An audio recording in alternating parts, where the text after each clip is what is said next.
It's Wednesday, January 7th, and we're late 4 minutes, and we're working on some technical because I got this line that's over my head there, and I don't know how we're 4 minutes late. Again, if you would send us a little bit of that $1.55 billion, we'll try not to be late. How's that? We got lots going on, though. Lots going on. The Canadian hangover is real, and it's wicked, if you ever hangovers go. EB stands in the middle of chaos of his own making. Trump flexes strength while the left recoils and reacts. And the Canadian economy on its knees due to weak leadership. Freeland and Carney, the massive scandal shows contempt for the voter. Blanchette says Trump interfered in the Canadian election with purpose. Carney goes to Europe as a spectator. Mainstream media defends Carney and attacks Poilievre. There's a surprise. Our two pillars of the economy are crumbling, and EB is a key figure in it. Canada put boots on the ground in Ukraine. Carney off to China next. Liberals and NDP have a common want, and that's more control over you. The day of the government-funded broadcasters must end. It is a failed experiment. Markets on fire. Trump says they will buy Greenland. U.S. seizes another tanker in a race with the Russians. NATO. Who is important in NATO? And Wall says, over my dead body. Those sound like famous last words. India makes a big bust in a diploma mill. Imagine that. Just before you could get your diploma, it made a big bust. And the Democrats with a January 6th vigil there at the Capitol there. All that and a lot more on their really big show. You ready to rumble, Mr. Burns? Very ready. And, we'll share some feedback. We love the feedback. We appreciate the feedback. Lots of good feedback. The suits look good. Love that. I think we're really liking the suits now. It took a while for Ian to come around on that, but hey, we're around on it now. Get around to it. The old Mad Magazine, right? Great comedy, great insights. And then these two clowns, I was going to get us a couple of bozo noses there so that we could... It says we're still on YouTube. Yeah. So this clown that called us clowns can't even spell YouTube. YouTube is one word, by the way. And then thank you for your commitment to this channel. Can't be easy reporting on this mucky mess. We appreciate the comments and everything. And we got an image to show you. And this image here that we're going to show you basically is what Canada feels like, I think, right now to most people. This is the oldest retailer in Canada. That's older than Canada, I think, believe in 1650.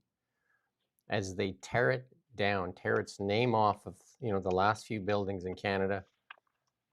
It's what Canada feels like as the economy continues to sputter and break, and all the other things that seem to be going the wrong way for Canada. And you talked about it yesterday, and it's weak leadership, and weak leadership on this too. This is like that Chinese billionaire trying to buy the last of the scraps of Hudson Bay. Canadian Tire bought the rights to the materials that they sell. Sad day for Hudson Bay, though. Sad for Canada. But this hangover comes from none other than Laurie Goldstein wrote an op-ed there, and it's paying for Trudeau's decade of neglect. And they spent, even Chrystia Freeland's own words, they spent a decade on virtue signaling and identity politics. When she was running for the Liberal leadership, she said they wasted a decade. She was part of that wasted decade, of course.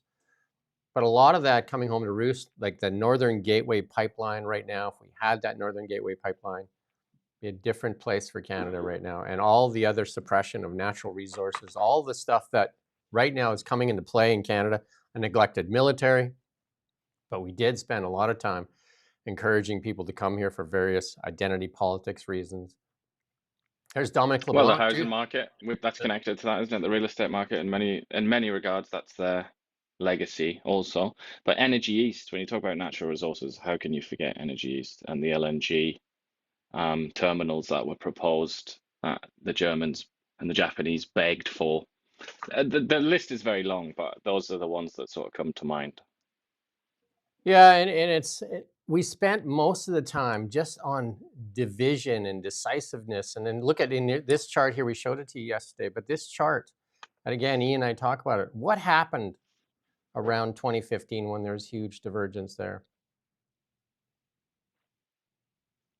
Anybody? We'll put our best men on it. Put our best scientific brains on that one to study that, and eventually we'll figure out what happened in 2015.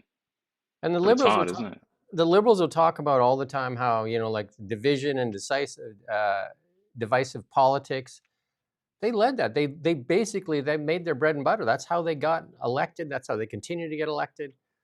It was on divisiveness. And then there's that clip there. If we can play that clip there, that video there that was in the top there, you can remember some of this stuff from Justin Trudeau, some of the rhetoric that came from his mouth.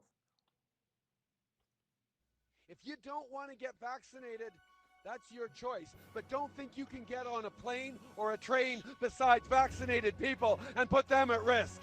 The small fringe minority of people who are on their way to Ottawa or who are holding unacceptable views that they're expressing do not represent the views of Canadians who have been there for concerns expressed by a few people gathered in Ottawa right now are not new, not surprising, are heard. That's good. But are I'm sure a lot of people don't have the stomach to listen to too much more of that. But that's the guy. But also, Mark Carney was the economic advisor for Chrystia Freeland and Justin Trudeau for the last 5 years.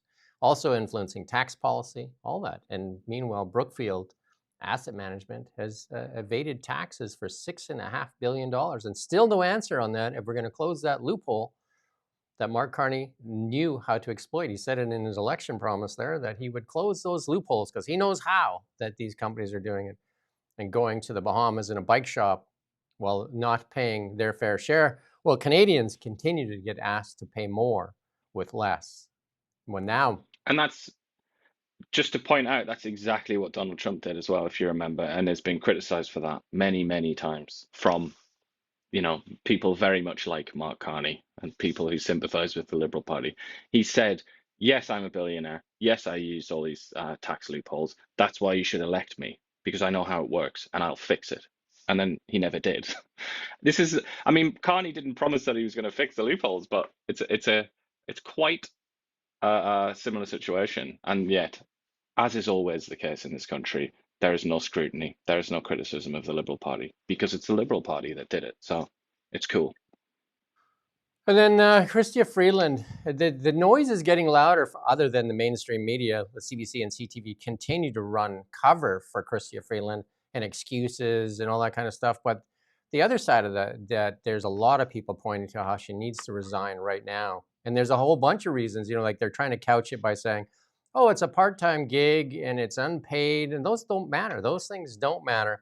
But here's Terry Newman here. She wrote a piece there in the National Post there and just talked about why are even the Ukrainians wanting her, as the economic advisor, because of all what she did here in Canada during her time in finance.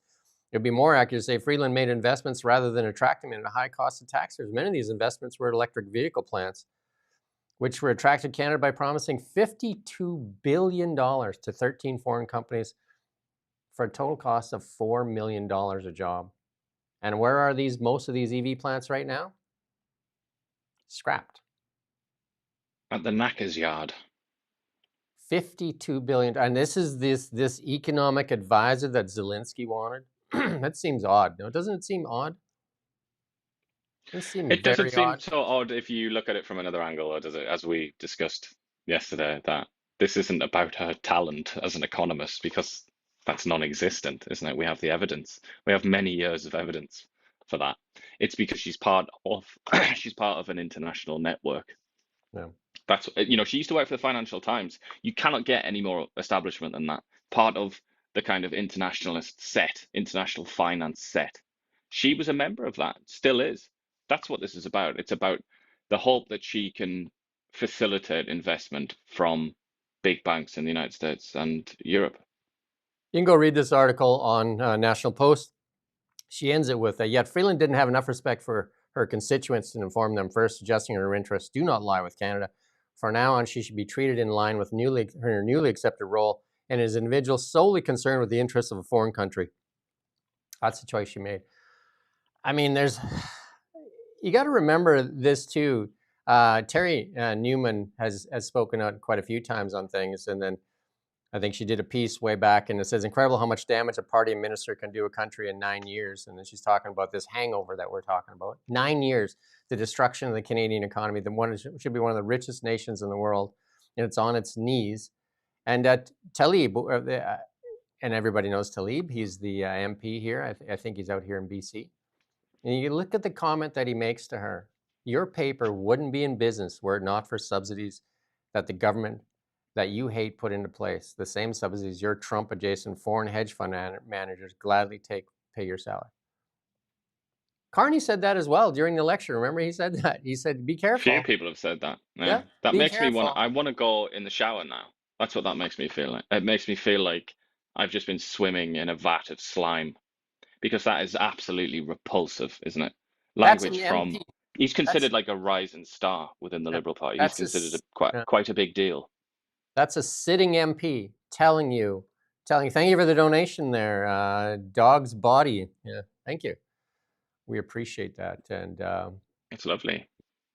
Because free and independent media is the most important thing in Canada. They've gotten away with all this stuff because they have the mainstream media, the government-funded media, and we're going to talk about it later, the state broadcaster, and almost half the salaries of all the other ones is paid by the government. And here's Tlaib actually calling it out. How dare you criticize us when we're paying you?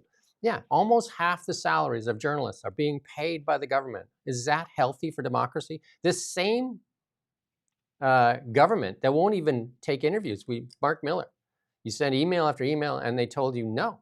And Mark Carney, even with the legacy media that is at the knees of the government, he rarely provides question period. You said that press conference yesterday should have been a couple hours. He gives 15 minutes.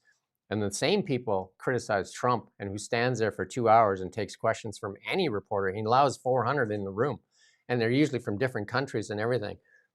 Canada, there's no way. We can't get access. We can't even get an email returned. Yeah. And yeah, I mean, you were right to say Mark Carney also said this, what Tlaib Noor Mohammed said here in this tweet. He said it during the press gallery. I mean, pretty awkward place, an ironic place to deliver that message. But it was one of his jokes. But it wasn't, like a few of his jokes in that speech, that wasn't a joke. And I think he was talking to the same group, wasn't he? Post Media, I believe, anyway. Yep. And he was saying, and he just mentioned, like, even though we prop you up with subsidies kind of thing. Very, very sinister, very, very dark. And then we got a little clip here from CTV on Chrystia Freeland. I don't know how she stays in here like this weeks, like in weeks we'll consider, or when she's going to resign. Let's listen to this clip here, though. Just have a few minutes. I want to get everybody in. Lisa, what do you think? So I'm really concerned by it. She's got 3 different things at play. She's got a code of conduct as a member of parliament. She has obligations as a sitting parliamentary secretary. She also has obligations as a former cabinet minister. She's not out of her cooling off period whatsoever, and she's had significant dealings with Ukraine in the last year. These rules are in place in order to make sure that they're being applied to have a situation where we don't have former ministers or former or current MPs out trying to get jobs on the backs of the fact that they have this position of power within a government. We can say that Ukraine is different. We can say that Chrystia Freeland is different. It doesn't matter. The rules are the rules. What she should have done, quite frankly, is draft the resignation letter or have a nice letter from the ethics commissioner saying, I looked at it from all 360 and it's all good. No worries. She doesn't have either of those. Yeah, source close to her saying she did converse with the ethics commissioner, but to Lisa's point, there's nothing in writing or officially on the record to that effect. Tom, your thoughts? I'm so uncomfortable. I could not believe when I read her text this afternoon. One of the Toronto papers had it, she's resigning as MP, and I said, okay, she got that right. And then you go into the word for word of what she put out, as you correctly said, Vashi, in the coming weeks. But that means that for the coming weeks, she is a member of the Canadian Parliament, our core democratic institution, and she has obeisance to a foreign power because she's giving them advice that's good for them. Now, I'm very much like Brian on this. I couldn't be more in favor of Ukraine in the illegal war being prosecuted by Russia against it. That's not what this is about. This is about Canada. This is about our parliament. It's about our House of Commons and its integrity. And I still can't believe that someone with the experience and expertise of Chrystia Freeland doesn't seem to quite get that. And I have a feeling there might have been a bit of a broken telephone that made it to Carney. Maybe he got the title, which was she's stepping down as MP.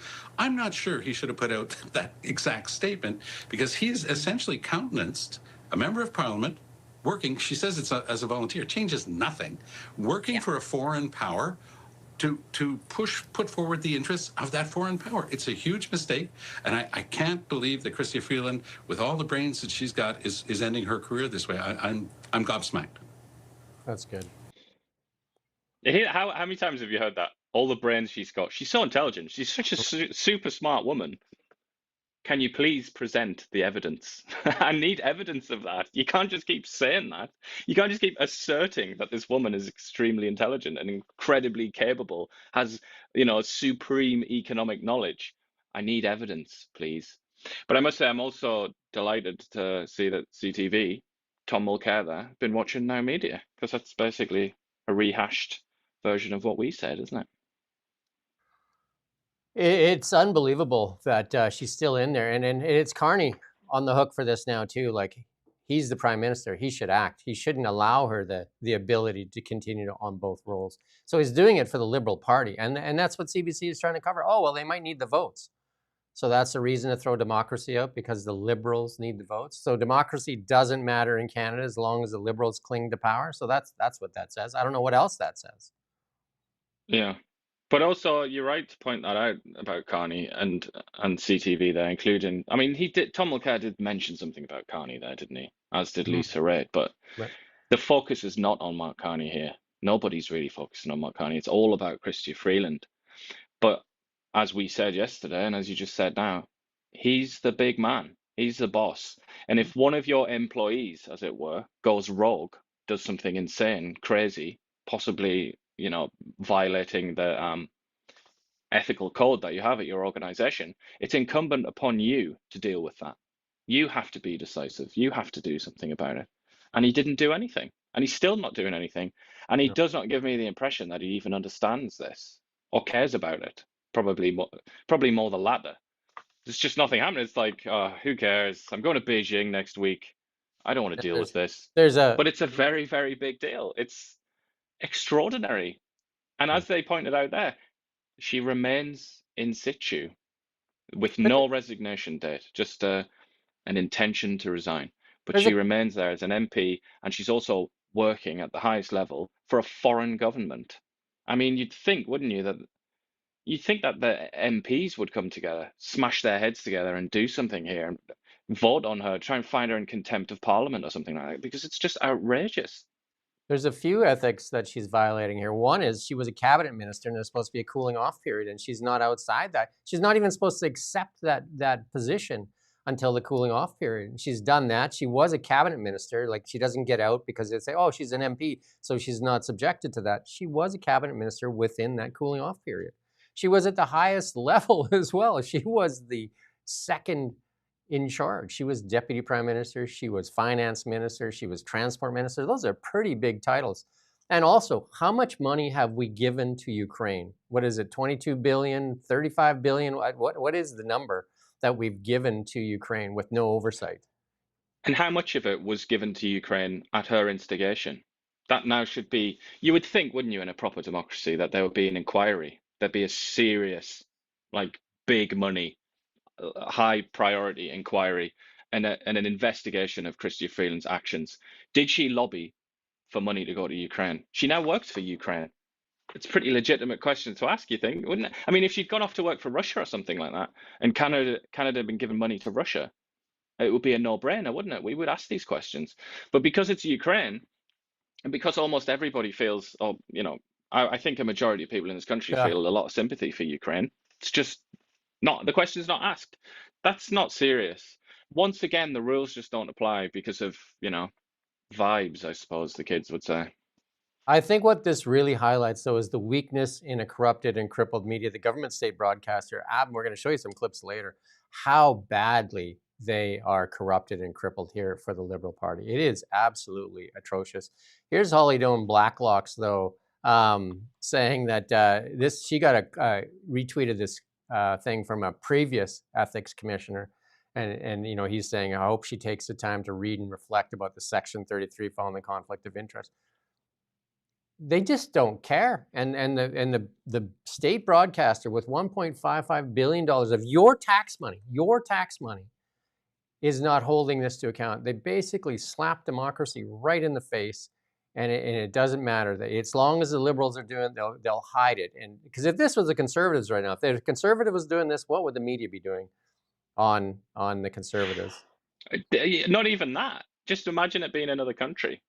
Yeah. Imagine if it wasn't Ukraine, you know. I mean, almost any country. I believe Chrystia Freeland also speaks Italian. I'm pretty sure of that. Imagine if it was Italy. Even that. I mean, the Italians are our friends, but that would still be like, what? What are you talking about? But it's because it's Ukraine. There's a blind spot for Ukraine, and there's a couple of people in the comments there talking about I believe, yeah, somebody talking about climate change. That's another area where that is, you know, that's quite a serious area of study and all the rest of it and discussion, and you can talk about that at length. But people just have a blind spot. They sort of put their barriers down and they stop thinking properly because the words have been uttered, climate change. And Ukraine is the same.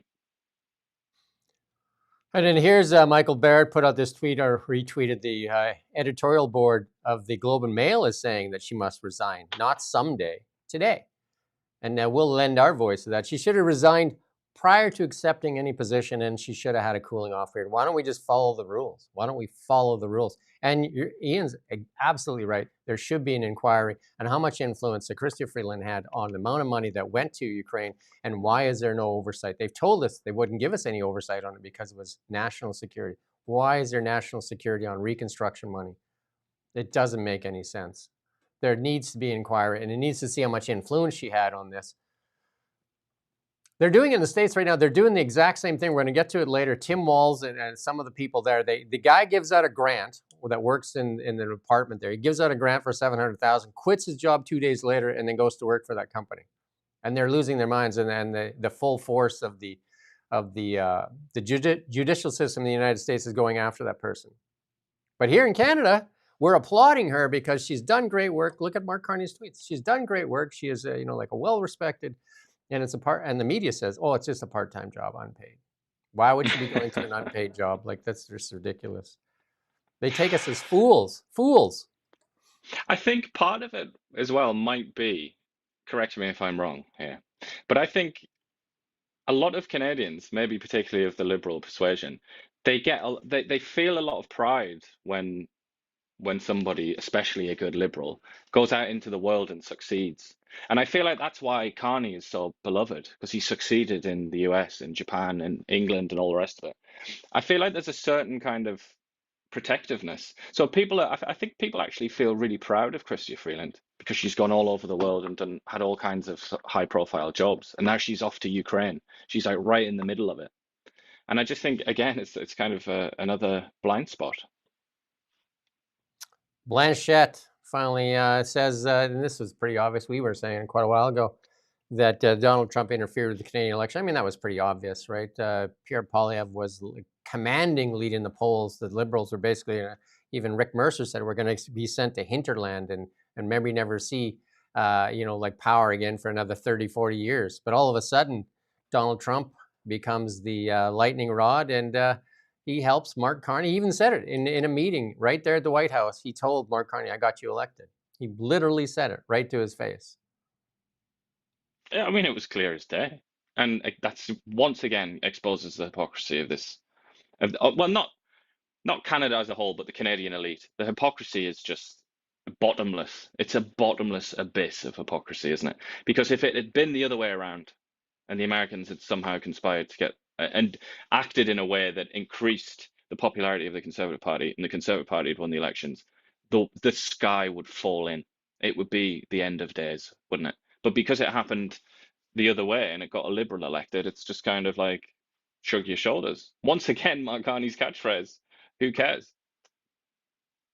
Yeah, thank you for all the people telling us where you're watching from. Like, share, subscribe. Help us get this out to more people, because the media in Canada has been crippled and corrupted, and they've done the same to us. They took away our audience of 200,000 we had on Facebook and Instagram with the Online News Act, and we're probably going to have to wait for the U.S. government to kind of help us get the Online News Act repealed, because we've asked time and time again, and Mark Carney told us no, that the only thing they're going to do is give more money to CBC, and we see what a great job they're doing for Canada. They're basically the only people in the world, other than us and a couple of obscure figures in Canada, that are talking about the Online News Act.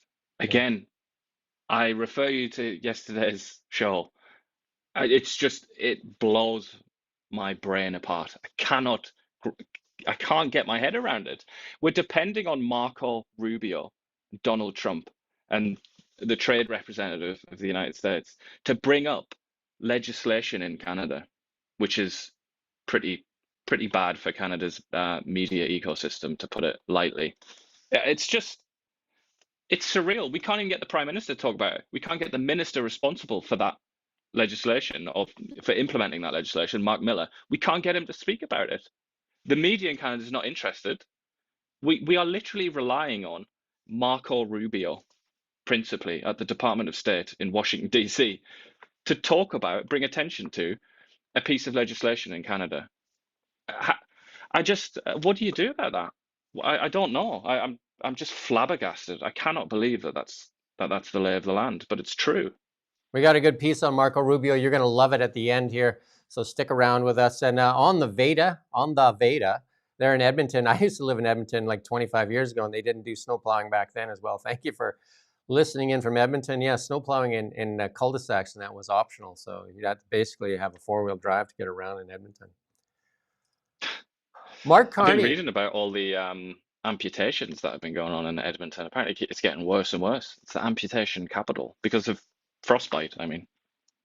Mark Carney had to fly off to France there, because he had to join in with the boys, the other boys in the WEF there, Macron, Starmer, and the rest there. And he didn't even get a seat at the table. Again, why did he have to go there when the Canadian economy is reeling, and this with Venezuelan oil coming online? Why did Mark Carney have to fly all the way to France to sit there and then posture about Greenland and about NATO and that? Watch this. Відбудови та стратегічної стійкості України підписують від України президент України Володимир Зеленський, від Французької Республіки президент Французької Республіки. That's good. Again, he gets slighted when America has deals, when they're talking. Mark Carney isn't invited to any of those calls, not even on the Zoom calls. Remember that when they're talking to Zelensky? So he flies all the way to Europe, to France there, and he doesn't even get a seat at the table with these two boys.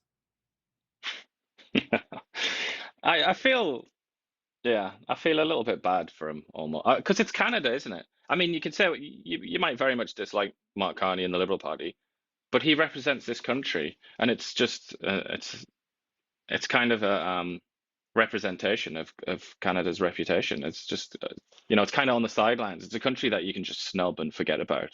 I think we've given more money I think they said that by capita than anybody else has given to Ukraine. And then plus we're giving our finance minister to them, who's helped them get the money in the first place, it seems like. And we don't get a seat at the table. And massive refugee numbers as well. Like not as many as Poland and some other countries, but I think per capita quite a lot of refugees. Like, very much involved in all this, but often snubbed. Zelensky just flew to the White House to get, talk to Trump, because Trump's the one that's making this deal. These guys can sit at this table all they want. And he flies there, he stops in Nova Scotia, I believe, or New Brunswick, picks up another $2.5 billion from Mark Carney, who just did that on his own. He decided that he was going to give another $2.5 billion. He obligated Canadians with that. And then Zelensky flies back off to the White House, and then they read off the list of people that Trump is working with. Mark Carney's name not on the list, but we're on the list for bags of cash. Sounds about right. And then who? Lightning rod. You are fake news. Saying that Venezuelan oil is under the ocean. No, it isn't. Go and read about the Orinoco field. That's their principal field. It's in the Amazon rainforest, you plonker. Do you think that we just know nothing? Do you think you can just talk absolute bollocks and get away with it? You cheeky, cheeky boy. It's hilarious. Lightning Rod's back. Well, hey, we missed you. Yeah, at least he's back. Let's look on the bright side. Where are you listening from, Lightning Rod? He doesn't want to share details ever. He's very, Nice, very light on details. Lightning Rod. He's a secret agent. And then who does the CTV look to attack on Venezuela? The dangerous precedent of Poilievre support for Maduro's arrest. Whoops. Whoopsie. Uh-oh. What did Mark Carney say yesterday? Whoopsie. Is she going to write the same piece on Mark Carney? I doubt it. I doubt it. And here you go, a new poll. Not that polls mean anything, but it definitely shows you the trending here that looks like the Conservatives, again, this is Main Street, which is a little bit more favors Conservatives. A lot of the other ones really favor the Liberals, though. So, but you know what Main surprises Street me, though? gets, Before you go, you know what gets kind of eschewed, doesn't it? It gets ostracized. You know what surprises me the most out of this? It's that Elizabeth May still has a seat. That's the shocker. Somebody's got to pay the bills for, you know what? We talked about this a little bit yesterday, and this is that hangover too. And this is again, the Liberals don't want you to admit. We played that lady yesterday where she was freaking out. How dare you talk down on Canada? And I'm sure Lightning Rod's here to do the how dare yous to us too. But Sam Cooper, also for the Bureau, shared this here. We talked about it yesterday. Across multiple fronts, land ownership, real estate, immigration, organized crime, national security, the same pattern repeated itself. Warnings issued, evidence accumulated in Ottawa, largely chose inaction. So our main pillars, and we talked about it yesterday, Ian highlighted it for sure, like our biggest strengths in Canada, energy and real estate, both of them basically on their knees right now. And it's because of policy decisions and bad policy. And in British Columbia, DRIPA, a part of that bad policy, causing tons of uncertainty. And we can't even get a decision on a pipeline. We're doing this to ourselves. It's all self-inflicted. Weak leadership. Is that what you said yesterday? What was it? Yeah, just nobody bold enough to take control.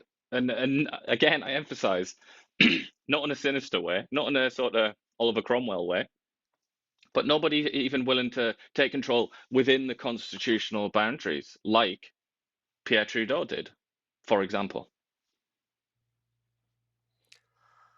Yeah, the bigger the party that the Liberals had, you know, that's virtue signaling and identity politics, and Canada suffers the hangover. You know, 50% of Canadians right now are $200 away from meeting their monthly obligation. We showed you that chart. People, like I talked to somebody yesterday, and they couldn't hire a cleaning person. Now they're getting swamped with resumes. That shows you what's going on in the economy. Kelowna now shares a number that it doesn't like. It has the highest unemployment rate in Canada. Again, the real estate market's cratered here. I mean, it's construction, and it's just thing after thing after thing. It just like they were just like pulling out all the foundations of Canada. And energy, we need the energy. It takes 12 to 20 years to get a mine site approved. And you know, David Eby, we're going to talk about it later, talks about all these shovel-ready projects. Which one has a shovel in it is a better question, right? And what are you shoveling? Shoveling summit. And then Trump put out this: I'm pleased to announce the interim authorities in Venezuela will be turning over 30 to 50 million barrels of high-quality oil, and some of that oil is already going to the United States. So Canada, there's no time. There's no time. Why is Mark Carney and did he have to go there just to watch Macron and Starmer sign a document? He could have watched from here. It does make that applies to almost every one of his visits to Europe as well. Not just this one. Nothing, they said, oh, he's making deals. That's what the mainstream media there was trying to defend. Oh, he's going there to make deals. What deal? 9 months. What deal? He must have something tangible right now in his hand that he can show Canadians. Something of all this travel. It's all so like whispers and shadows and secrets, isn't it? It's kind of like a source said he made good progress with Emmanuel Macron. It's like, yeah, there isn't really a lot of, even the things we actually get like this MOU. You know, they're kind of very vague, not exactly concrete results, you know. I mean, the stock market was reacting over the past few days. The stock market was in record territory there, other than the Canadian Energy Index. And right now, I mean, the markets are off. I think the markets are off a bit today after punching through highs the other day. Like, I mean, you're always going to get pullbacks when things go down. But the energy index in Canada is still off, right? Like, I mean, as you know, analysts are saying it take 5 to 10 years to get Venezuelan oil infrastructure built back up after 20 years of neglect. But here's the bigger thing. They're going to put, don't put that chart up yet. They're going to put a ton of money or capital. They're having a meeting with all oil executives at the White House here right away. So the oil companies have a choice. Do they invest in Canada or do they invest in Venezuela right now? And which ways do you think the Trump administration is going to be pushing people to invest? Where is the Navy sitting? The Navy's not sitting off our coast. The Navy, the U.S. Navy, like a fleet, is sitting there off the Venezuelan coast. Yeah. Well, it's not even just that as well. It's not just Venezuela that provides competition, because if you consult a map, our catchphrase, Mark Carney's is "Who cares?" Ours is "Consult a map." There's a country next door to Venezuela called Guyana. They just discovered, or quite recently discovered, huge oil deposits. And Venezuela, for those news addicts out there who might remember, Venezuela was trying to claim that it was their oil. And so Guyana's just kind of like coming online as well as a potential place to invest. And obviously we're in a sort of oversupply moment right now in oil, aren't we? Mark Carney comes out and says we have low cost oil. I mean, that's not particularly true, is it? Because of endless attempts made by the federal and provincial governments to add costs, to regulate and make it less competitive. But also the idea that Canada's stable. He said low risk, didn't he? That was the other description that he used for Canadian oil. Is it really low risk? Like, that's the question we have to start asking ourselves. Look at Energy East. Look at the Northern Huge Gateway. political risk. The companies Huge involved in that political. wouldn't tell you it was low risk, would they? They lost a massive amount of money on that. I'm going to point to the Frontier Project one more time here. Teck walked away from overspending over $1 billion. I think it was $1.1 billion. They walked away from the Frontier Project in the Fort Mac tar sands there because they said, this government, you can't work with it. You can't work with the Liberal government. The stuff is crushing. They walked away from $1.1 billion. How much do you think Teck is just like, oh, let's give this another college try because that was only $1 billion last time. I'm sure it'll work out this time. Canada's they haven't taken not away a risk-free jurisdiction. No way. I mean, it's they high up, isn't it, in risk? They haven't taken away any of those bills. They're all sitting there. Carney refused to repeal those bills, just like he refuses to repeal Bill C-18. He refuses to repeal those bills because he has a faction in his party, I believe, that would lose their mind, and he would lose this because they're really going against their like die on a hill kind of beliefs. Like Karina Gold said it, and she's in a Liberal MP, said that landlock Alberta's resources, and Carney also said keep 80% of the ground. So, and then he just did an interview with Bloomberg where he said he's the same person that the book and values, so he believes in that. So he wrote that in the book. So what are we to believe? We need to watch the actions, and the actions right now say nothing's happening. Nothing's happening. And just to add, I mean, not much insight here that I'm going to offer, but I'm going to say it anyway. Both of those things are, or at least you're talking about one thing in particular there, the climate lobby groups. That's very much, I think it's fair to say that's mostly a Quebec thing. It's particularly a Quebec thing. They have more power anyway because of how important they are to the Liberal Party. And then the other thing that doesn't really make much sense and causes us endless turmoil in the world and economically is supply management, of course, which is in part a Quebec thing. Never forget Quebec. And then Dave says all this yapping will do nothing ever. No, this is how the Liberals keep power. They have the CBC and the media crippled. So we need media that's not crippled, that holds them to account. They would not weather this storm. All the stuff they've done, they would never weather this in a country that has very healthy media. So it is up to us to make sure media is healthy. So if you can help us share this, get it out there, more people, more informed.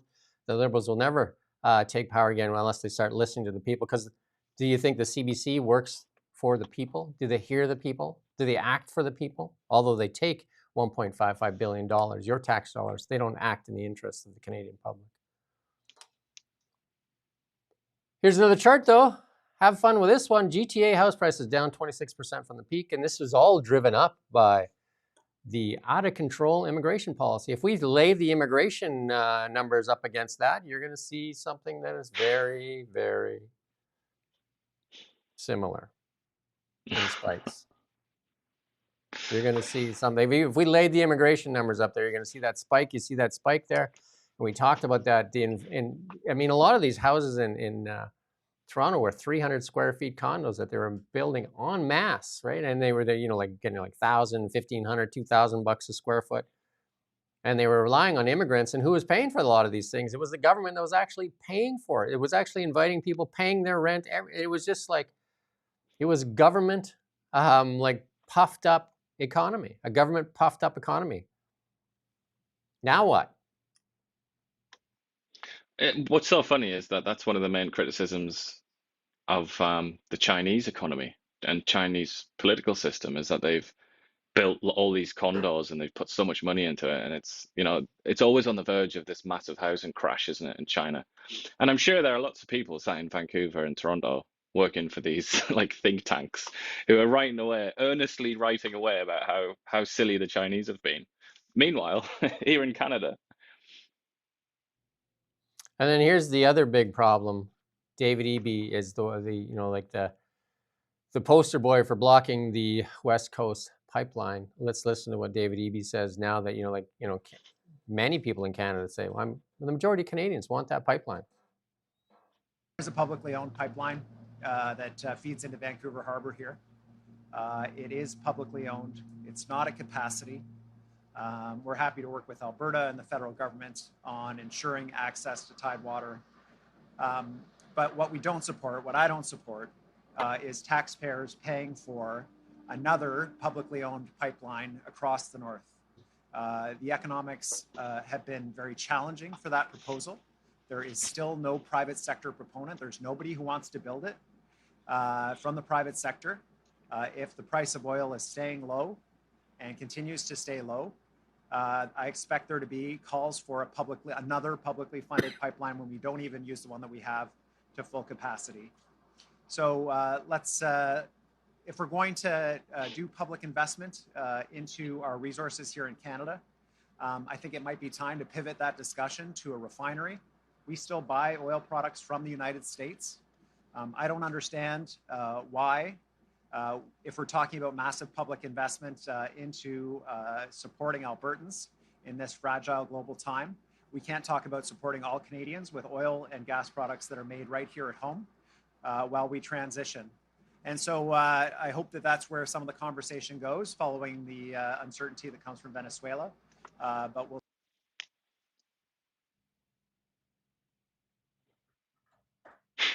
He's changing his tune, isn't he? Yeah, he's like, this is called bargaining, isn't it? Yeah. There's that, what's that, stages of denial or something like that. This is the bargaining stage where he said, the first thing he said was, let's expand TMX, guys. We could even build another pipeline sort of alongside TMX. It's like, oh, that's a bit different. That's a change of tune from you, Mr. Eby. Now he's saying, let's build loads of refineries, guys. I think the only answer that you can possibly give to him is, yes, Mr. Eby, let's expand TMX even more. Yes, let's build refineries. And yes, let's also build another pipeline to northern BC. Let's do it all. He sees the train coming down the tracks because the public wants it. He sees the train coming down the tracks. I think more and more Canadians are realizing this is not, you and I said it yesterday, not an option. This is imperative. This is imperative. And if it's not with the Liberal government, it will be with the Conservative government, because I think Canadians have had enough. And he says there's no case for it. There's no money. There's no project. The Northern Gateway Pipeline was a deal. It was done. Justin Trudeau canceled it in 2016. It had the First Nation consent. It had billions in equity shares in line. It also, Enbridge spent $1 billion just in consultation and environmental impact. It was Eby and Trudeau and the NDP that canceled it. They canceled it. They stopped it. Mark Carney as well. Mark Carney in committee hearing. We can find that clip if you want. Mark Carney said that there is no to the Northern Gateway Pipeline. I don't remember his exact quote, but it was a no to Northern Gateway. That's why Canada's on its knees right now, begging. And now Venezuela makes it also, we lost that bargaining chip that the Americans need our oil, because now they don't really need our oil. But also, he keeps on talking. They're so dishonest. It pains me. And I'm far from an oil expert. There is somebody that comments now and then who I think is quite knowledgeable on oil, Global Traveler, if you're out there. But they take us all for fools, don't they? They talk about the supply glut now, and they say, oh, oil's at like $50 a barrel, $60 a barrel. It's like, it's not, that's not a good enough price. That's not how commodities work. Everybody knows that. It's not about the price today. It's about the price in 20 years. And then they say the same thing about TMX and pipelines, like, oh, they're at capacity now. Yeah, now. Maybe they are close to capacity now. Okay, so what about in 20 years? And there's no attempt, is there, to be honest? Sorry, I mean, they're not at capacity, is their argument. But what's going to happen in 20 years? Like, it will expand. Production can expand. They want to expand on the oil patch. It's just, I've just had a bit too much. Had a bit too much of this dishonesty. But I guess they succeed in fooling a certain amount of people, don't they? But obviously, EB's just he is desperately trying to think of any excuse that he can to oppose this pipeline, because he's trying to appease a fringe extremist lobby group within his own party, because his own political survival depends upon that. Mark Carney was in Paris there, and he was asked about whether he would be joining France and the United Kingdom in putting boots on the ground in Ukraine as a peacekeeping measure. Let's listen to what he had to say.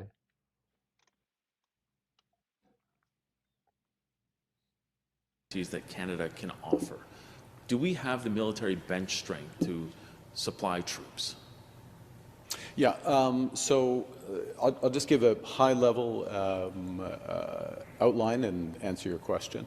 And I say high-level in part because what we're doing, and I want to salute Jenny Carrigan, the Chief of our Defence Force, our National Security Advisors, others who've been working intensively over the last few weeks, but over the course of the last months with their partners in developing the operational elements of this. So I'm going to speak in a high level, recognizing there's a lot more underneath what I'm about to say. The first line of defense, obviously, is the Ukrainian Armed Forces, and one of the elements of the 20-point plan, peace plan, is going to be the size of the Ukrainian armed forces, which is considerable as it's negotiated now. So the size would be very large. Secondly, there is monitoring and other support, logistics support that would be provided, training support to make sure that the Ukrainian armed forces over the medium term and longer term can defend themselves. Then the backstops become the coalition of the willing forces, so-called multilateral force, of which Canada would be a member under this framework, and very importantly, the United States is playing a backstop role. Do we have so to get to your specific question, do we have the bench strength, to use your term? Well, we've been building that bench, and we're going to continue to build that bench. The largest military buildup in generations, coming over the course of the next 5 years, an additional $80 billion of investment, in part because of issues like this, very importantly because of issues in our perimeter.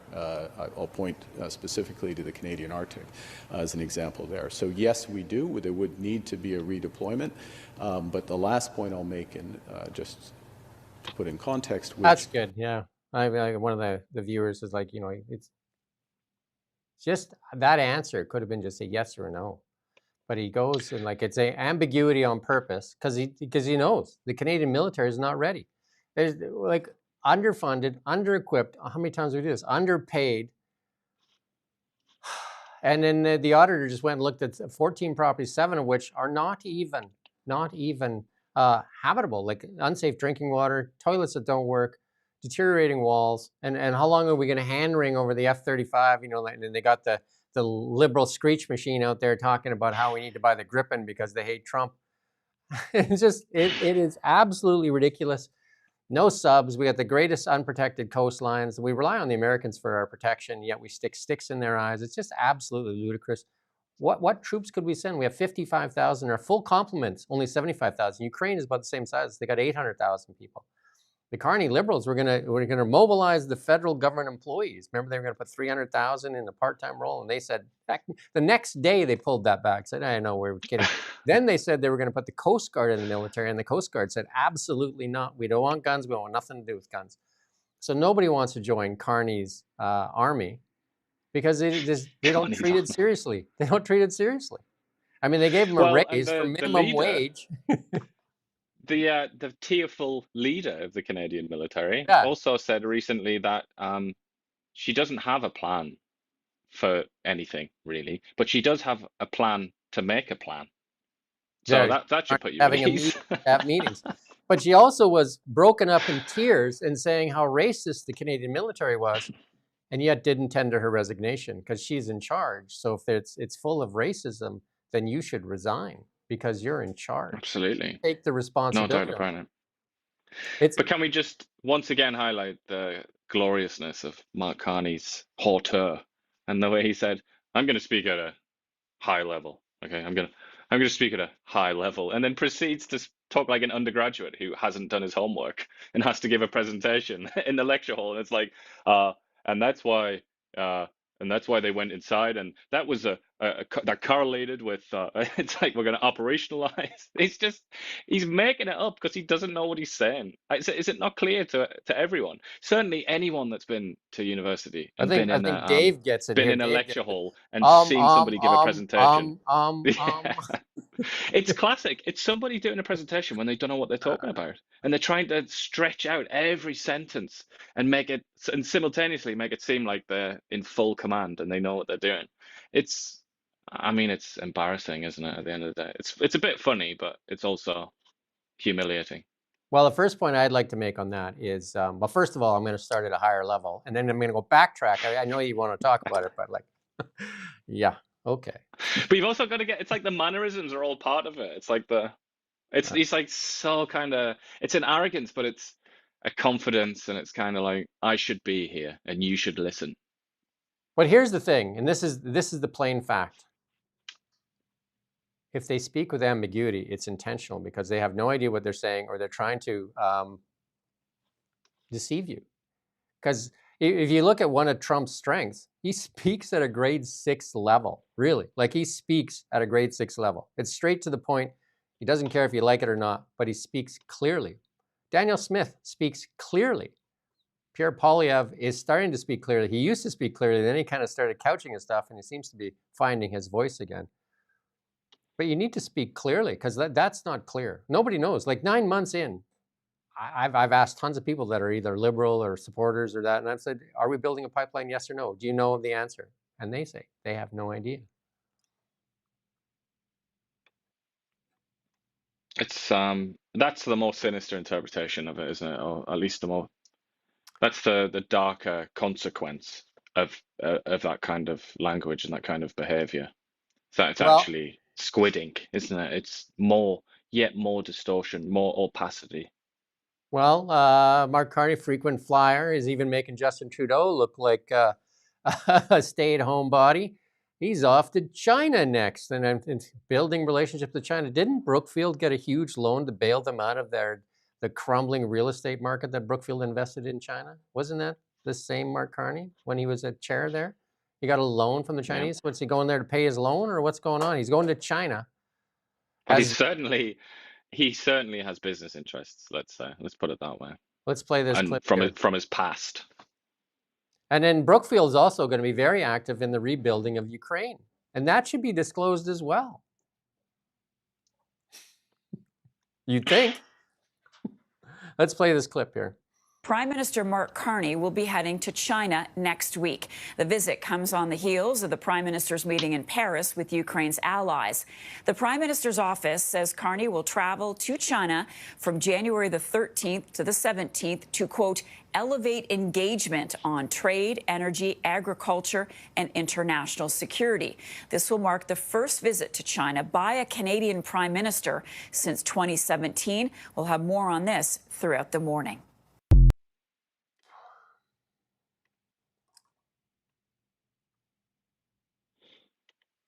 Okay. They will undoubtedly, I mean, the heart of this, there will undoubtedly be costly demands made by the Chinese. That's what matters here. I think it makes perfect sense that we have decent relations with the Chinese. So Trudeau somehow succeeded in destroying Canada's relationship with the two largest countries in the world, China and India, as well as other countries. And the Like, United it makes States. perfect sense. And let's put the United States Yeah, in and, there as well. and the US. Yeah. But it makes perfect sense. The question, though, is what's the price? Because the Chinese don't do things for sentimental reasons. Let's pause for a second. Let's pause for a second. And when our main gist of the show was the hangover, right? From 10 years, a decade of just utter foolery, foolhardiness, just plain bad politics. Justin Trudeau and the Liberals, with Mark Carney as economic advisor, had alienated India, China, and the United States of America. The trifecta. Literally. Other than, I mean, Russia kind of alienated itself, but yeah, if you include that. He actually was the one that was getting kicked Russia out of the G8. And that, like even Trump says that was what caused Russia to invade Ukraine. I don't know if that's true or not, but anyway. We've got our clowny friend back, Mr. Lightning Rod. What are you talking about? You said that Venezuela's oil is under the ocean. I invite everybody that's watching now, type into Google. I'll do it with you. Orinoco, like the Enya song. Orinoco belt. Type that into Google. That's not in the ocean, is it? What are you talking about? I mean, obviously, this is just some random troll in the comments, and I'm blowing my top, as they say. But I just feel like this is representative of so much foolishness and this adamance, while ignorant, but so confident, so adamant. It's like, no, I am right.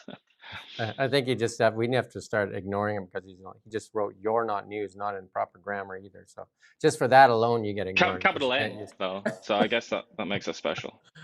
You forgot to put quotes around it. Got some Holiday Home Blacklock stories here for sought non-binary job stats, and the Stats Canada reviewed whether to add non-binary gender category in its monthly jobless reports, but concluded the population too small for accurate data. Again, identity politics and virtue signaling. So this is what the government's wasting its money on, not fixing the economy, but how we need to add another category for our stats, non-binary, because that's important, isn't it? Like, what would that be important for the job stats? Do you hear the Americans talk about their job stats?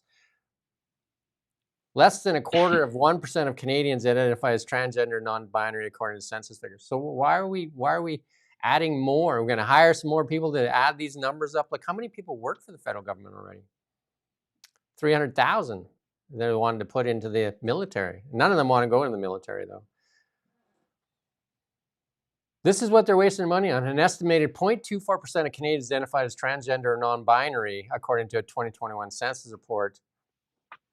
So we're going to create a new category in the job stats number for that?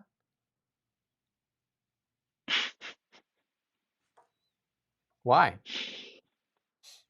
And one thing the Liberals and the NDP are really good at is they always want more control. So here's Parliament should federalize rent controls and cover late payments for tenants at risk of immediate homelessness. That's the only MP in the federal New Democrat leadership race. That's Heather McPherson out of Edmonton, Strathcona, said the regulation must not be left to landlords or local authorities.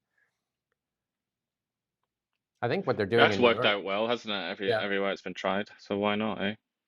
My plan takes housing back and brings an end to corporate landlords who neglect tenants and boost profits. Well, you should be talking to Brookfield, Asset Management, BlackRock, Vanguard. Like you should be targeting Mark Carney with your letter there, because Mark Carney, in a letter to his shareholders of Brookfield, there said that what an opportune time to squeeze the renters.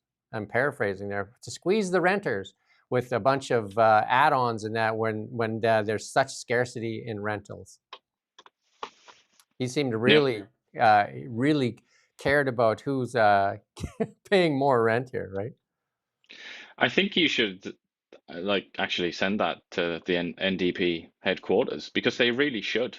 That is the angle that they should take. That is their only hope for the future, is to attack the Liberal Party on, the likes of that. Like they're being beholden to giant institutions. Yeah. Well, it's BlackRock and Vanguard. I think in the territories, one of those hedge funds owns 80% of the rentals up there. Those are the ones, you know, like not the mom and pop renters, right? Like landlords. I mean, it's the corporate landlords, right? Anyway, this vacancy tax they created, this is the federal government vacancy tax, a now suspended tax on foreign-owned vacant residents. It costs nearly as much to collect as it raised in cash, and that's from our own friend, Francois Philippe Champagne, the finance minister, as he repealed that tax last November. So they create bureaucracies to hire more people, basically buying more voters, and then basically it's just a money-losing venture. They spend more on it. The average salary for a federal government. Well, Chrystia Freeland has. Whoa, 136,000. Is that our first tech blow up today? We're going to keep score from now on here. It involved Chrystia Freeland, so I mean, it's inevitable that it would be a screw up. And then, here's Brian Lilly saying, patriots in Iran risking their lives burn the flag of the Islamic Republic. The irony is that in Canada, jihadists proudly wave that flag, and they're protected by the Canadian police. Weird. We're going to have a little bit more on that too. And then just another one here from Holly Donald Blacklocks. The Department of Health this year will monitor the industry's compliance with voluntary blend and save billions in healthcare costs by cutting sodium levels. You got to take your health into your own hands. Stop eating junk. Stop eating sugar. Cut back your consumption of alcohol. All those things. And stop going to Tim Hortons. And because, you know, they don't help Canadians. They don't want to hire any Canadians. So you don't need to buy their coffee. The salt thing, though, that is such a big deal, isn't it? I mean, I was looking at it was like ramen or something like that. Just, you know, it was just like a tub of noodles. And I just flipped it around, I looked at the back, and it was 100, just this small tub was 100% of your daily intake of sodium. I think it was like 2,100 micrograms or whatever it is. It's like, that's insane. Like, that is completely insane that's just out there in the world for people to eat. Wab Kinew there, who was the media darling there during the forest fires, they talking about he could be the next Prime Minister of Canada. Got some bad news that the Manitoba financial situation, apparently the deficit doubled what was estimated just 3 months ago. Oopsie. Now projected to come in 1.67 billion in the red, a serious number for a small province such as Manitoba. Well, David Eby can make that look small. So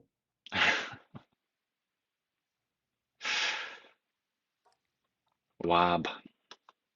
And here's, we're going to play. I think it's amazing that there's a premier of a province in Canada whose name is Canoe, even if it's spelled differently. We're going to play a small clip here for David Cochrane riding to the defense. We've reached out to Scott Anderson to see if we can get him on here too, because he had that Facebook post saying that he was that Carney Liberals had reached out to induce him to cross over. We're going to play a small clip here. Brian Lilly says that David Cochrane there running defense for the Liberals. Let's listen in to David Cochrane at the 9:35 mark here. Around just on this, because Brad, Scott Anderson, who's a Conservative member of Parliament for Vernon Lake Country, Monashee, posted on Facebook that he was approached by Liberals to join. We invited him on the program. We were told his statement stands. Mr. Anderson, who I've not met, that he supported the ostrich farm, for example, and things. It doesn't strike me as the person, the Prime Minister, and his like the profile doesn't fit the profile of who they're trying to recruit. But you know, they're down one. They're now still seeking other people. I mean, what's your read on where that stands? Yeah, no, that's good. Like Cochrane's playing like it's a game of chess. They're down one. They need one. Just wait. No, the voters decide. Cochrane, the voters decide. It's not Carney going out and seeing if he can get somebody. And you know, Brian Lilly points out Chris D'Entremont there is a pro-lifer. He doesn't fit the profile either, does he? They don't care. No, but did you catch that? Did you see the way that he condemned the ostrich? Anderson there? Yeah, he's like, he's a supporter of the ostrich farm. It's like, oh dear, he supported the ostrich farm. I guess that must make him a Nazi then. Instead of the media just being like, you know, just like getting people's stories, it's just like ostrich bad equals anti-vaxxer equals Nazi equals whatever. We hate ostriches on the left. Oh man, I'm on the anti-ostrich side of Canadian politics. Don't know about you. Here's some good news of what's happening to state-funded broadcasters south of the border, and this is what needs to happen here. This is CNN talking about it. Let's listen in. as they shut down the state broadcaster down there. A stunningly fast end of an era for public media. After nearly 60 years, the Corporation for Public Broadcasting has voted to dissolve itself, forced to take the drastic measure after the Republican-held Congress voted to defund it at the behest of Donald Trump. The private agency has steered federal funding to PBS, NPR, and hundreds of public television and radio stations across the country. That's good. So why did they defund it? Because it was so left-leaning that it was basically an arm of the Democrats. Does that sound familiar to you? Does that sound just a little familiar to people listening right now? Does that sound a little familiar to you? That how much of the CBC seems to be leaning one way? And it has done for years. And also in America, that's been going on for years. And in Britain with the BBC, that's been going on for years.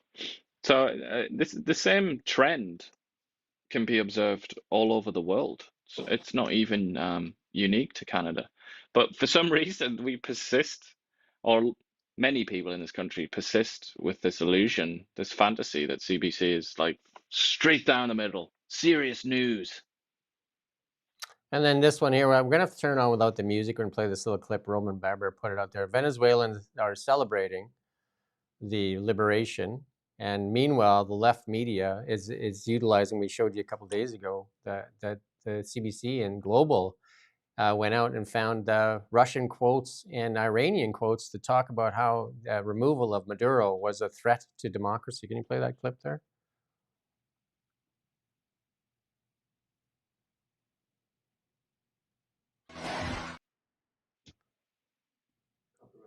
Yeah, that's good. That's good. That's good. That's just a lot of music. Those people don't look like the leftists that are protesting in Toronto and tons of cities across the United States on repeal or releasing Maduro. They want to release the guy so he can go back and oppress the people of Venezuela again. For how many? 8 million refugees. 8 million people left. That's not a sign to you? That's not a sign. 8 million people left the country, fled the country after being wiped out financially. Oil production collapsed by about 3 million barrels there. They now import something like 80 or 90% of their food. They had what some people class as a famine not so long ago. That Cuban military, when they were eating zoo animals because they were so bloody hungry because they'd run out of food. I mean, it's the country was just destroyed really by Chavez and Maduro. Cuban military protecting Maduro because he didn't even trust his own people. And also the place is full of Iranians and Chinese and Russians. Like it was just a playground for, like basically the axis of evil, as what some of the presidents called it back then. I think it was George Bush, and they termed the axis of evil there. Yeah. So I'm just distracted by it. We've got a new troll now. Do we? Nice. Dude, trans people have served our country when all you can muster is to tear it apart, you traitors. We're traitors now. Oh yeah, so just suck it up, right? Idaho man has asked, he's a good lad, isn't he? He's asked if the BBC is going to be axed. I don't know really. I mean, I think there's a chance Nigel Farage will be the next Prime Minister. But I don't know if he's like, that would be a big undertaking to kill the BBC. I don't know if he would do that. I don't know if he's got the cojones. So is tearing, pointing out fraud, waste, corruption, scandal, tearing down Canada? So we should just put up with it because the Liberals are the de facto power. They are the kings, and we should just bow and accept our fate. Is that what we're being asked to do? Is that what we should do? Just accept? Well, I mean, it's fundamental that you put party before country. That's what a good liberal patriot does. Yeah. So does our criticism benefit the Liberal Party? If the answer is no, then you need to behave. Well, there you go. Sam Cooper, again, he says, watched reports from the Bureau on Friday with investigative journalists that expose Iranian assets in Canada. I mean, I've watched lots of clips in there. They're actually putting up signs of Trump, come rescue us. And that's making, of course, the people on the left crazy. They're naming streets. There's a bunch of Trump signs all over the place. There's rioting in the streets there. And there is some, I saw some clips of them fueling long-range, the fueling ships for long-range bombers and all kinds of things. So I mean, that's just all speculation at this point. But again, 2026 will be the year of independent media. And then these trolls and that work for the CBC, I don't know if they work for the CBC or who they work for, but they come out and say these things. If we continue to accept scandals, fraud, mediocrity, all that stuff, that's what we will get. If we accept it, we get it. We must fight back against fraud, scandals, waste, corruption. Like, we were brought to our knees. Like, you can't tell me, these people, are they okay with half of Canadians basically at the begging bowl now? They can't even cover their monthly expenses. Is that okay in one of the richest resource nations in the world? Is that okay? Is that okay? That's what we're supposed to accept as long as the elitists are doing well. And the CBC gets $1.55 billion to stick their face in the trough. They have disappointed Canadians. They have let Canada down. They do not work for Canadians. They work for the Liberal Party. Not even a government body said that. They are an arm of the government. $1.55 billion. And the evidence of that is, you know, there's plenty of evidence. But look no further than one of our favorite topics, supply management.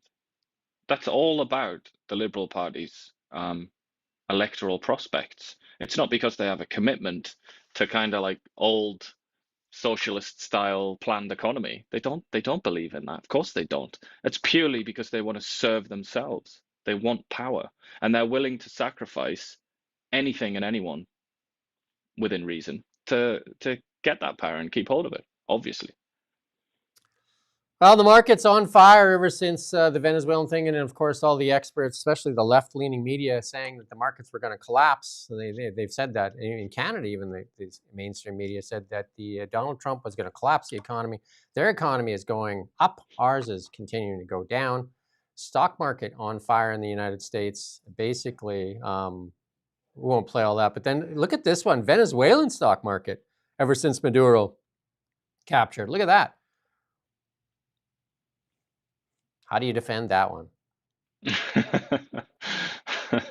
Must be something wrong there. I'm quite interested in the very existence of the Venezuelan stock market, frankly. It's rather intriguing, isn't it? And I want to bring tech back because we did a little bit of markets, we did a little bit of tech. We used to do a ton of it. I just want to bring a little bit back in because it's, you know, a big interest of mine.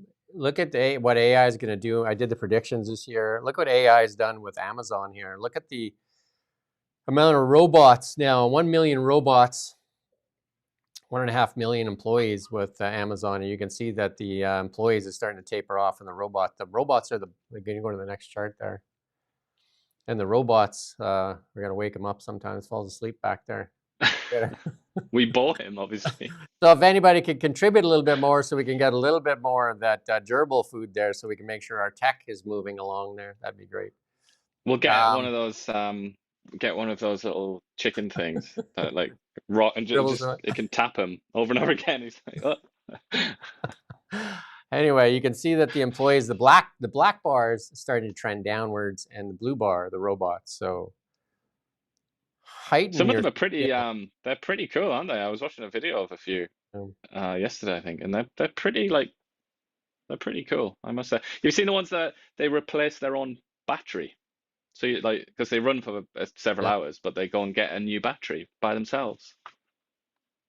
Yeah, you're gonna learn more on this show than you're gonna learn on CBC all the time. We usually show the CBC what they are trying to preach to you today, but we've got lots to get through. So maybe we'll do it at the end if we have time, because we've got some really good stuff here. But again, heighten your skills. Go look at that. We did predictions. We did a show on it. Ian and I did our predictions for the year coming up. And one of those things is learn about AI and make yourself indispensable as things are going to happen big time in this world. But we're going to move on to the BC News. Coming to you live from the Now Media Newsroom.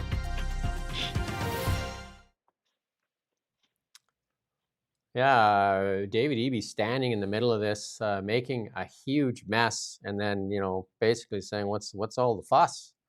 But here's Harman Bangu. Says, Ravi Kahlon says repealing DRIPA would actually create uncertainty. That's a good one. The opposite is true. David Eby knew. I mean, I've interviewed Jeff Moyse, Aboriginal lawyer, I think 4 times. I think people get tired of me saying it, but DRIPA needs to be repealed. It's not part of our Constitution. and it's caused lots of uncertainty. But they see, this is what they mean. They'll die on this hill. How good is you're laughing at that, at what Bangu said, but how good is what Ravi Kahlon said there?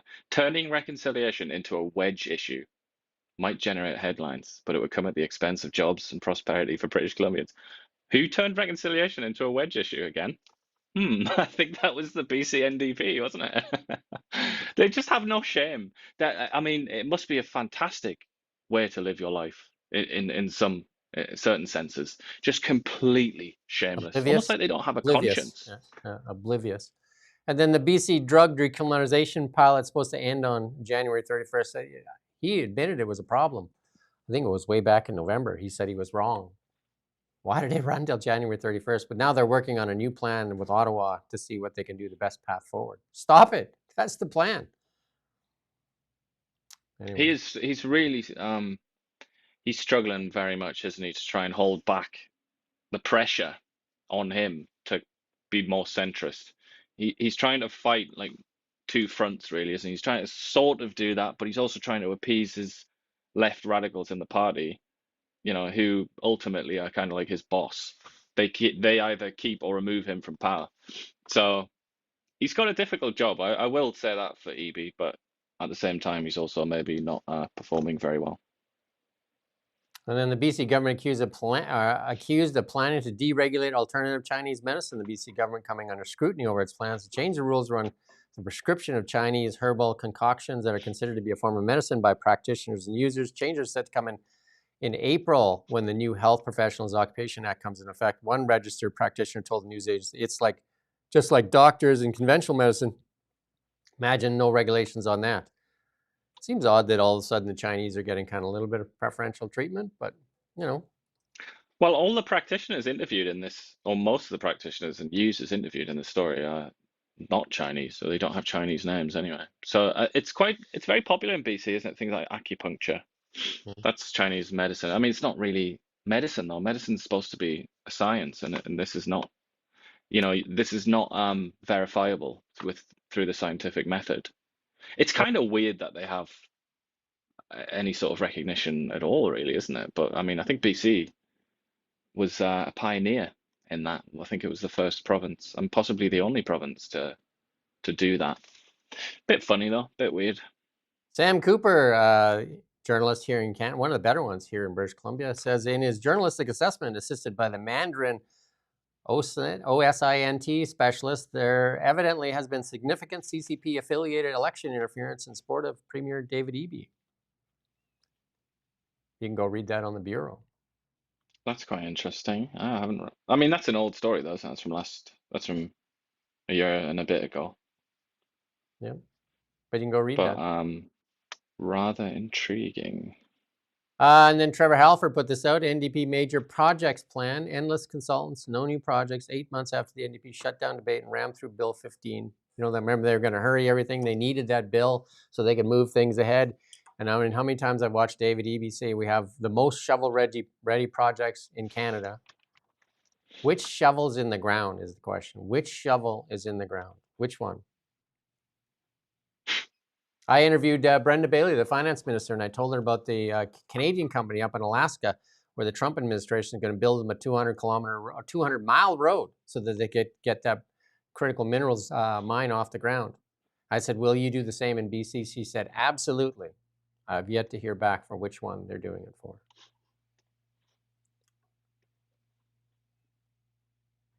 We're going to start interviewing some of the leadership candidates. The BC Conservative leadership is starting to kick off in full steam here. Yuri Fulmer is one of them. He's already launched his campaign. He's got a bunch of videos out there running.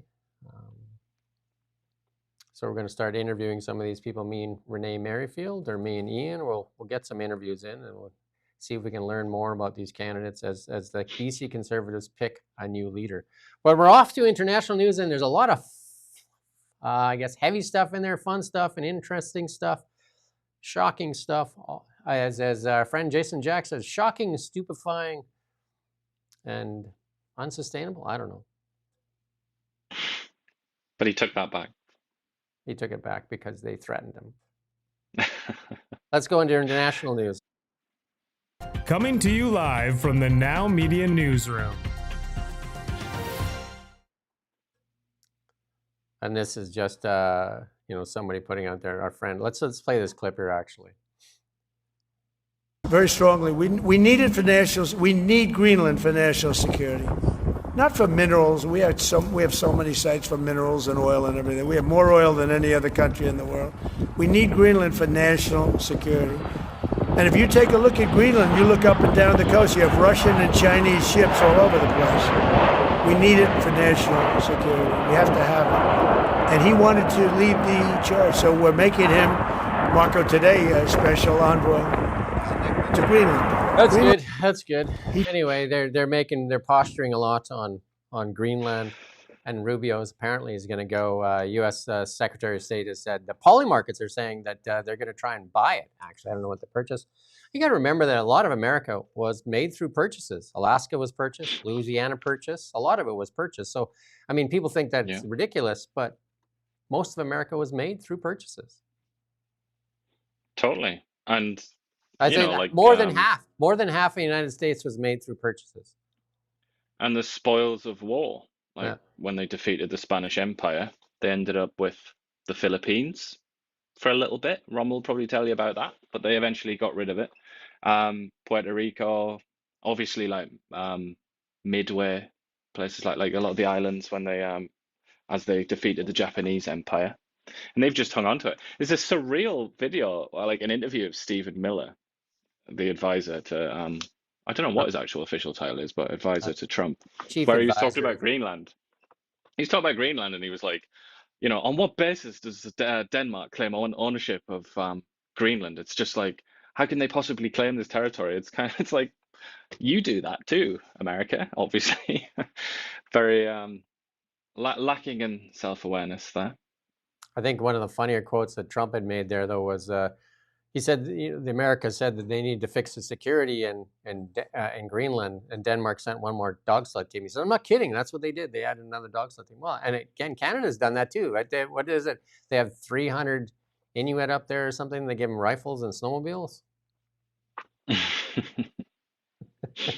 I would say on this Greenland thing, there's a lot of people coming out with a lot of confidence saying that, oh no, it's not what you think it is. It's really about this. I've been hearing a lot of that lately. It's not about the minerals. It's about X, Y, Z. It's kind of like, surely by now you've realized, Marco Rubio said it himself, didn't he? Like, you can't just assume that there are some kind of ulterior motives with Trump. It could very well be the case that he means exactly what he says. I mean, that's happened a few times in his presidencies, hasn't it? Where he surprised people by actually doing what he said he was going to do. I recommend people for example, basically closing the southern border. That's effectively happened. People were saying, oh, it's not about this. He doesn't really care about migration. It's actually about putting pressure on Mexico and this. It's like, or maybe he's just going to shut the border. Maybe he's just going to capture Maduro. And maybe he actually really just does want Greenland, and it's going to happen.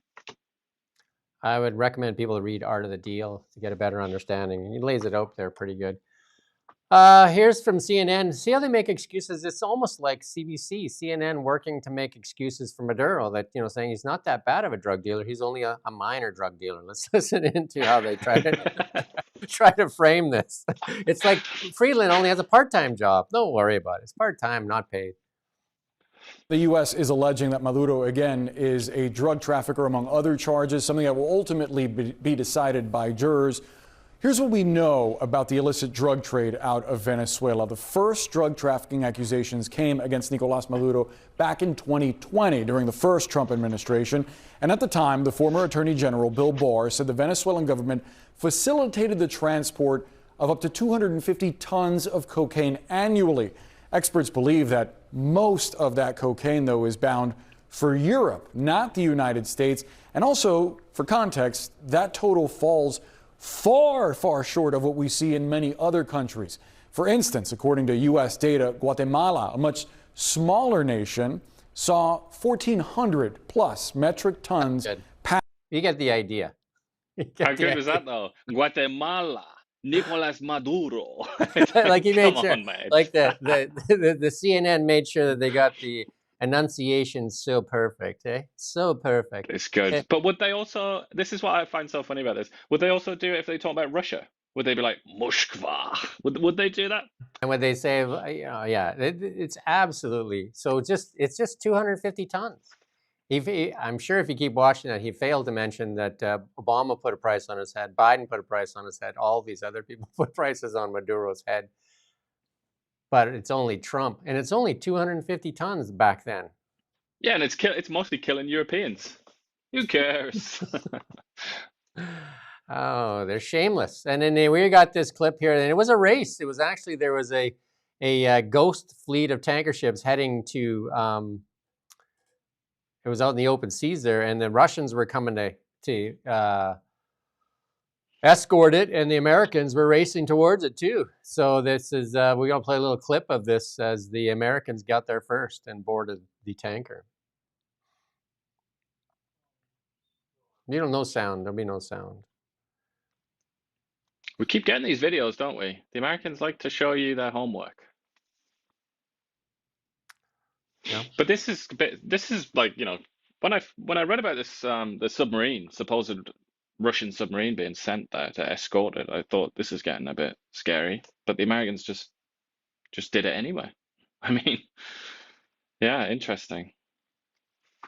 And it was trying to evade the Coast Guard for a couple of weeks. Good thing it wasn't the Canadian Coast Guard chasing, because even if they would have caught them, they wouldn't have done anything, because A, they don't board vessels, and B, they don't have any weapons. So, what was I did think that, yeah. The British have said as well that they helped, which is just rather interesting, isn't it? Because Keir Starmer and the British government are under pressure because they haven't condemned the United States for the Maduro operation, and now, as well as kind of being ambivalent on that, they've gone and helped the Americans doing this, which, some would argue is contrary to international law. So another interesting development there. And there was a lot of talk in France there without Trump there. They talk a lot bigger, and about NATO and Greenland and defending Greenland, even dispensing with NATO or kicking America out of NATO. But anyway, here's a clip here from Sky News on NATO here and Trump. Donald Trump has hit out at NATO in the last few moments. He has put a post on Trump Truth Social saying that Russia and China have zero fear of NATO without the United States, and he doubts that NATO would be there for us if we really needed them. Everyone is lucky, he says, that I have rebuilt our military, talking about American military, in my first term and continue to do so. We will be always there for NATO if they won't be there for us. Well, that comes, of course, as America appears to have intercepted a tanker, a Venezuelan-linked tanker in the Atlantic, after pursuing it for more than 2 weeks. Within the last hour, the United Nations European Command has confirmed the capture, saying that the vessel had violated US sanctions. The move threatens to stoke tensions with Moscow amid reports that the vessel has a Russian flag painted on its hull. It's also understood that a Russian submarine has been escorting it. The US claims the tanker, which changed its name from Bella to Marinera last month. Yeah. She didn't seem to have a heart in that, did she? No. Just a side comment there. But it's, once again, it's a bit like the Maduro thing, isn't it? It's just, while everyone else kind of, rubs their hands and wonders what to do, talks about things, has a few Teams meetings, maybe some summit in Kiev or something like that, the Americans just do things. And once again, they've just done something. And it's kind of sad, really, because there used to be other countries in the world that would just do things, but now it's just America, really, isn't it? Like, just thinking about like the Falkland Islands, for example, when the Argentinians took that, the British just did something. They just sent an armada and went and slapped the Argentinians and got it back. The French used to do things in Africa. They used to do a but lot. it's kind of like now they just squirm. They just don't do anything, and it's only America that seems to have Virtue signaling. They got to get their social posts up. Here's Here's one of the biggest falls from grace is Tim Walz now. Now he's like, listen to what he's screeching now. Listen in on Tim Walz. Could have been the vice president of the United States. Their idea of improving this state is being a parrot for Donald Trump, agreeing to everything that he agreed with. Well, here's what I'm going to tell you. It ain't happening. I'm not going anywhere. And you can make all your requests for me to resign over my dead body. Will that happen? I will fight this thing till the very end to make this state better. And the question that I think they need to decide is when did the guy in the White House resign? When does he take accountability for what he did? Because it isn't going to happen here in terms of us shying away from making this. I would say to Tim Walz, look down the tracks. There's a big light coming towards you. It's a train. And another thing I would say to Tim Walz is, don't expect all your Democratic Party friends to help you or to care about you. You're toxic now. You're a loser. You're out. You're done. Nobody's going to be your friend anymore. Nobody's going to help you anymore. You're going to the We've wolves. seen it so many times, haven't we? And the same is true for the Republican Party. It's not unique to the Democrats, although Trump kind of survived it, didn't he, when he was thrown to the wolves? But generally speaking, when you lose like that, you're just out. You're cut. Nobody wants to see you anymore. He's going to resign here, and he's going to go to the wolves, and he's probably going to get his days in court as well. I mean, the fraud that's been uncovered there is absolutely wild. Just the amount. It's immense, isn't it? I think it's like, is it the largest, at least nominal figure, the largest Social Security or whatever fraud in the history of the United States? It's like crazy. It's already like, or certainly the history of Minnesota anyway. I was going to play this other clip, but I think just one last comment on Waltz the Wally. I think he could get a job on Sesame Street, and I'm not joking. I do think he has that quality, like his voice and his face. He could actually do it. I really believe that. Pee Wee Herman's left his position on YouTube, so maybe he can get that position. I was going to play this clip here, but Pee Wee Herman got he got disgraced as well. Maybe Tim could join him and go to visit some theaters or something. That was mean. I apologize. That was low. One outrageous example they found, I'm not going to play the clip though, is auditors. I told you about this earlier. This guy, one of the grantees for the loan, for $672,000 for 1 month of work. No information given. They granted the applicant $672,000, and then the auditor quit. The grant manager quit and went to work for that as a paid consultant.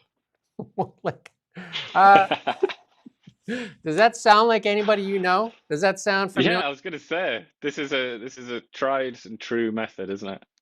Except for in our case, it was bags of billions of dollars with Chrystia Freeland. And I was going to play. They're playing the big boy games, aren't they? But they're not quite. They don't quite have the status to be at that. Not allowed. You've got to be elected first. We're going to go down to the terror alarm here. We're getting to the kind of the funny part of the show here because we're a little long in the tooth here. Go down to that terror alarm there and play that. EU officials warns the U.S. that they take Greenland. This is a little bit funny. Let's listen in on this one. Thank you for sticking with us too. We got one super funny one right at the end here. So you're stuck around this long. You're gonna want to stick around for these last couple here that are just absolutely hilarious. Nope. That's for later. The terror alarm one. Right here. How many clicks is that now? Glitches. Again, if you could just help us with that $1.55 billion, if you could convince CBC that they don't need all of that and maybe give some of that to us. Getting anywhere? Somebody saying here, somebody repeating this, saying Denmark invaded Greenland.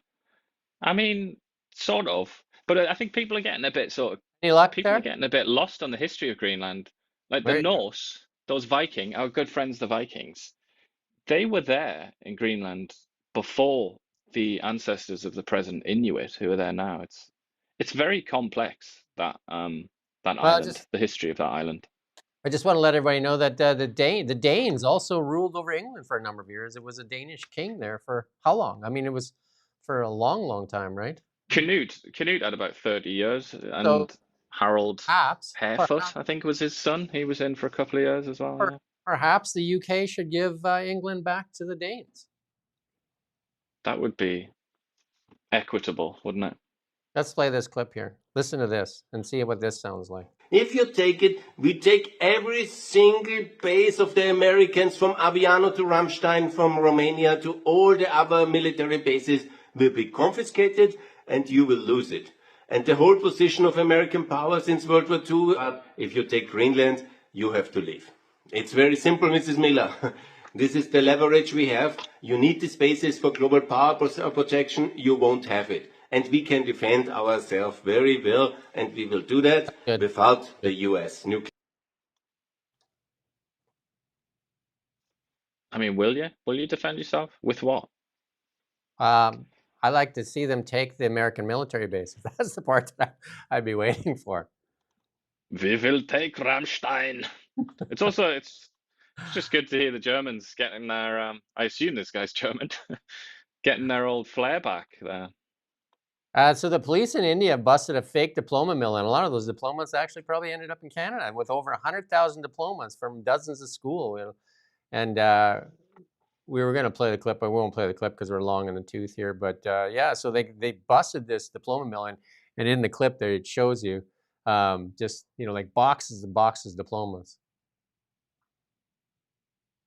Probably people with those diplomas now, or the previous lot of those diplomas, now practicing Chinese medicine in Victoria. Medicine. And yesterday, we got to play this because this is the best. The congressional Dems had a candlelight vigil to honor the 5th January 6th anniversary. It's amazing that the Liberals in the NDP don't do the Freedom Convoy thing where they were, remember they were fearing for their lives at the Freedom Convoy? And maybe the CBC could do the annual, every election they could do their fearing for their lives because the independent media got to ask some questions. Let's watch this vigil here on Capitol Hill here. You don't have it? Okay, not going to play that. We'll play the special forces. Is that not it here? Yeah, that's it there. Yeah.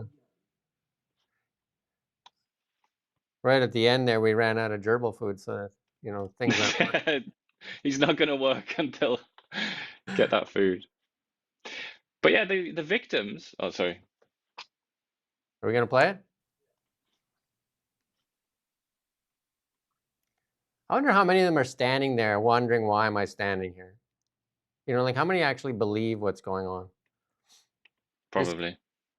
You know what I mean? Someone just like, do I have to do this? I feel like an idiot. Anyway. But the person that died in, you know, violent circumstances, some of the people died from like heart attacks and stuff, didn't they? But the only violent death was a woman who was on the the side of the protesters. I believe Ashley Summit or other. I think there's a police officer that died as well. Well, that was, didn't he die after? I don't know. And then there were suicides. There were suicides of cops, and one of them died. You know, there was some kind. It wasn't a violent death anyway. There were no violent deaths of cops. The only violent death was the woman, Ashley I think he had a Barrett, heart attack or who was something. shot in the chest, wasn't she? Because those horrible videos of her, people trying to save her life. So it's a bit. I mean, it's a bit weird to hold a vigil for people that, you know, you've defamed and who you despise. I think Essentially, AOC, that's what they're doing there, isn't it? I think AOC had said that she was feared to be raped, and turns out she wasn't even there. So I don't know how that fear turned out, but. And then this is our funny. I mean, section. like, to be fair, I'm sure they were very scared. No, but she wasn't there. I'm sure they were really afraid. There. I know she wasn't there, but I mean the ones who actually were there. I'm sure, I'm sure they were freaking out. And you can kind of understand. Here's this is a little clip as the troops arrived to take the American military bases back from the Americans. Let's watch this.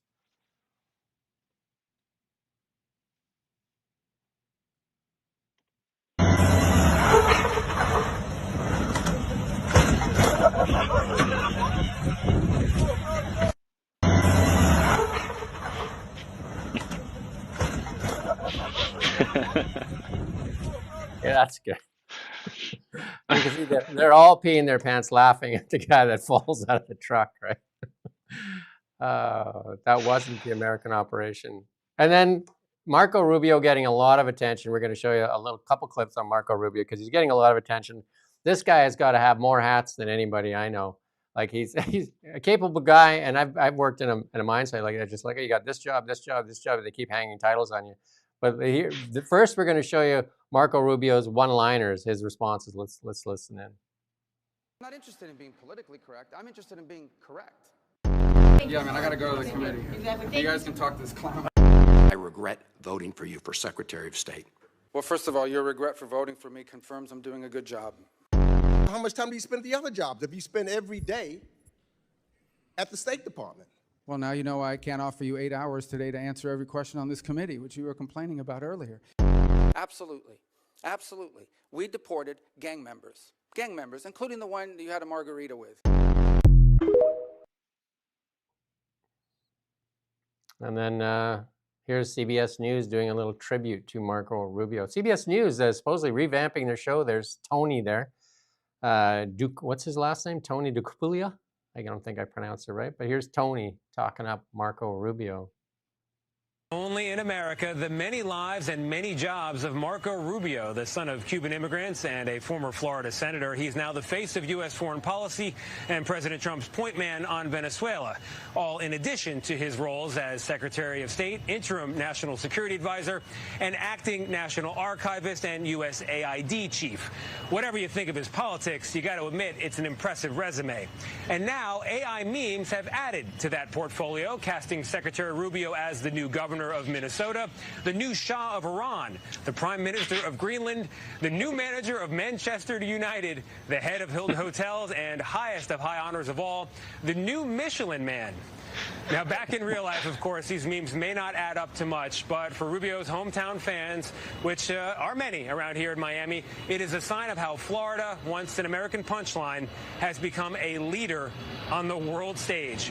Marco Rubio, we salute you. You're the ultimate Florida man. Marco Rubio getting a lot of attention, moving up in the poly markets too as the next president of the United States. So Rubio, JD Vance is probably like, okay, Rubio, I got to do something to get some attention here. But Rubio definitely in the news a lot. Yeah, and it's interesting that both of those men, Marco Rubio and JD Vance, were bitter, venomous opponents of Donald Trump, who are now so loyal to him, aren't they? It's very interesting. Like Marco Rubio's evolved quite a lot, or he's changed at least quite a lot. I mean, he was considered to be like a boring sort of, almost like a neocon, wasn't he, back in the day? When it was, we call him Little Marco, Little Marco. That's what that's what Trump used to do. But yeah, changes. He's quite the capable guy, and then again, the depth of the Republicans in the United States seems pretty deep. And then if you look at the Democrats, they still have no idea what they're doing, because Tim Walz was one of their front runners to run for, the Democratic nominee, and so was Kamala Harris, Gavin Newsom. Those are all fairly weak. Well, it looks like Mark Warner is another one who was like, was it Mark Warner? No, I can't remember his name now, but he's like a skinhead. I think he used to be an astronaut. He was one of their like leading lights, but yeah, his star's faded as well. Also, the governor of Pennsylvania. Katy Perry is going to run, and Justin Trudeau will be the vice president. Anyway, I don't know. Is Ian gone? His camera went away. Well, that's our show anyway. So like, share, subscribe, and we're back tomorrow morning at 9 a.m. as always, every weekday morning, 9 a.m. Again, please share, subscribe. If you like what we do, you can consider contributing. You got those super stickers, all kinds of good stuff. I think Ian's calling back in. He just wants to say goodbye. We lost you there. And it's because I mocked the Democratic Party's bench. Oh, maybe Marco Rubio is also the internet czar. Anyway, so far what I see out of CBS with Tony Ducupulia, I think that's how you say his name, has been decent. Like he says, they're going to change the way they've done it. He hasn't apologized yet, but he has said that they missed the stories. They missed it. They didn't do a good work. But Ian needs a new battery, yeah. Again, thank you for watching. We appreciate it. If you get this out to more people, it is really, if we can inform the electorate, it'll make a difference, right? We need to hold power accountable. This government refuses to be held accountable, and we're going to start telling you every time they refuse to be held accountable. And it is the independent media in Canada doing the job right now. Vasi Kapelis is doing a good job, but there's a bunch of other people doing really good work. So follow them, like them, and then shut out the mainstream media, because the cost of viewership on the CBC has got to be through the roof right now. What are we paying, $1 million each? Well, Chrystia Freeland paid $4 million per job, according to Terry Newman there at the National Post. And what is the cost of a viewer for CBC? David Cochrane and Rosemary Barton is so arrogant, and do not do the work for the Canadian public, even though they take your tax dollars. They take that off your table. They take food off your table and then spit in your face, basically, as they prop up a government that they don't even hold to account. How anybody can see what's going on with Chrystia Freeland and then defend it? They are not on the side of Canada.